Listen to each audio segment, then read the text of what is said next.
को जल चढ़ाते समय भूल से भी ना करें, ये गलती जीवन भर गरीब ही रहेंगे। इसी के साथ इस वीडियो में हम जानेंगे कि किस दिन सुहागन महिलाओं को सूर्य देव को जल अर्पित नहीं करना चाहिए, वरना ऐसे में सूर्य देव के साथ साथ शनिदेव भी हो जाते हैं क्रोधित, झेलने पड़ते हैं भयंकर परिणाम। तो दोस्तों पूरी जानकारी के लिए इस वीडियो को अंत तक जरूर देखिएगा।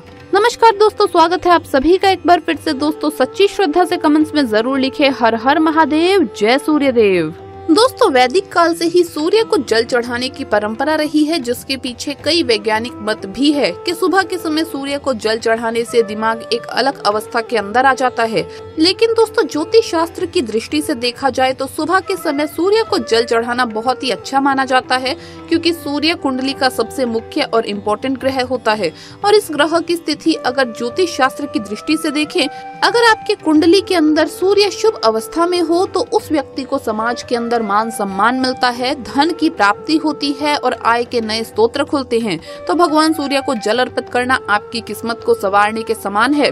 इसमें आपको कोई लाखों रुपए खर्च नहीं करने हैं, बस सिर्फ एक लोटा जल और सुबह जल्दी उठने की आदत, ये चीजें व्यक्ति के जीवन के अंदर होनी चाहिए। ऐसा करने वाला व्यक्ति चारों दिशाओं के अंदर ओजस्वी होता है। तो आपको रोजाना सूर्य देव को जल जरूर चढ़ाना चाहिए और जल चढ़ाते समय इस बात का ध्यान रखना चाहिए कि सूर्य को जल किस समय चढ़ाया जाए तो उसका आपको फायदा मिले। वैसे तो हर व्यक्ति सुबह के समय जल अर्पित करता है, लेकिन ऐसा माना जाता है और शास्त्रों में भी वर्णित है कि सूर्य उदय के समय दिया गया जल बहुत ही ज्यादा अच्छा रहता है।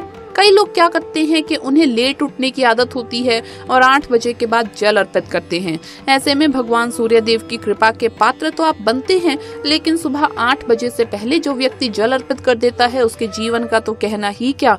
उसे इतना फायदा प्राप्त होता है कि वो भगवान से जो भी कामना करता है उसके जीवन के अंदर वो उसे जरूर मिलता है। लेकिन सूर्य देव को जल अर्पित करते समय कुछ बातों का विशेष ध्यान रखना चाहिए। अगर आप सूर्य देव को जल देते समय ये गलतियां करते हैं तो जल देने का फल आपको प्राप्त नहीं होता, उल्टा आप पाप के भागीदार बनते हैं। ऐसे में सूर्य देव आपसे रुष्ट हो सकते हैं। तो आइए जानते हैं क्या है वो नियम जिन्हें आपको सूर्य देव को जल अर्पित करते समय ध्यान रखना चाहिए, ताकि आपसे ये गलतियां ना हो।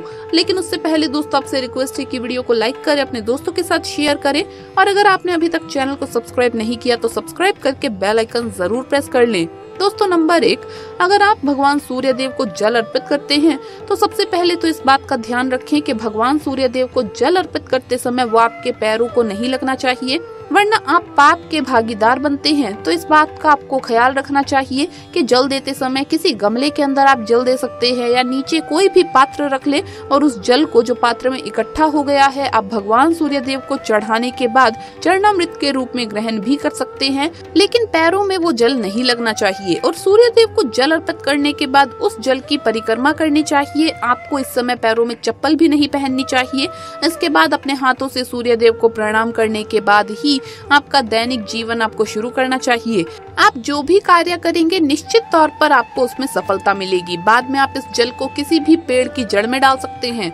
दोस्तों नंबर 2, अगर आप अपनी कुंडली को और मजबूत बनाना चाहते हैं, भगवान सूर्य देव की कृपा आपके जीवन के अंदर प्राप्त करना चाहते हैं, तो भगवान सूर्य देव को हमेशा तांबे के लोटे से जल अर्पित करें, क्योंकि तांबे के लोटे से भगवान सूर्य देव को अगर आप जल अर्पित करते हैं तो भगवान सूर्य देव उस भक्त की आराधना बहुत ही जल्दी सुन लेते हैं।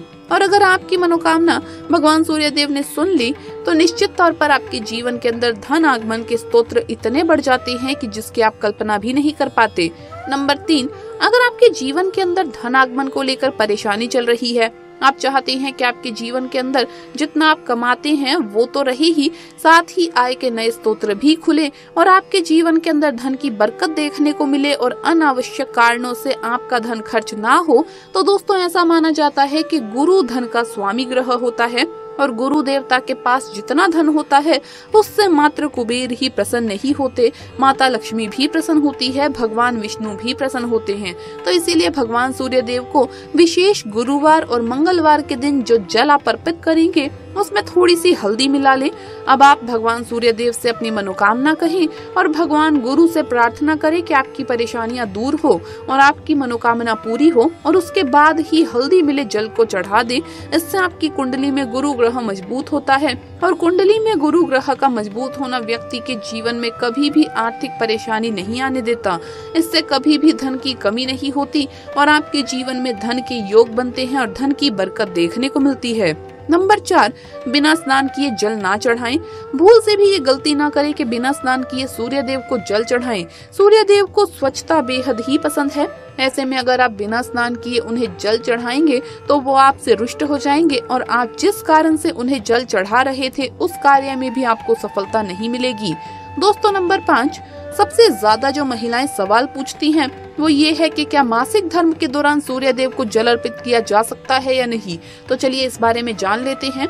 दोस्तों मासिक धर्म के दौरान औरतें अपवित्र हो जाती है और इसीलिए मासिक धर्म के दौरान कुछ काम उन्हें नहीं करने चाहिए। जैसे अचार को हाथ नहीं लगाना चाहिए, वो खराब हो जाता है। मंदिर नहीं जाना चाहिए, चौराहे पर नहीं जाना चाहिए क्योंकि इससे बुरी नजर लग सकती है। ऐसे ही पौधों में पानी भी नहीं देना चाहिए, इससे पौधे सूख जाते हैं और कोई भी धार्मिक कार्य भी नहीं करना चाहिए। इसीलिए आपको मासिक धर्म के दौरान सूर्य देव को जल नहीं चढ़ाना चाहिए। मासिक धर्म के चौथे दिन स्नान करने के बाद ही आप कोई भी धार्मिक कार्य कर सकती हैं।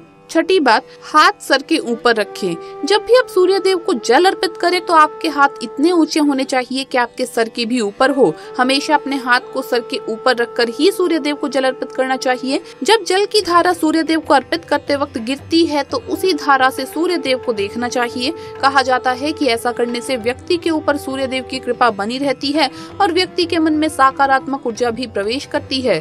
दोस्तों कई बार ऐसा होता है कि लोगों के अंदर एक मानसिक बीमारी उत्पन्न हो जाती है।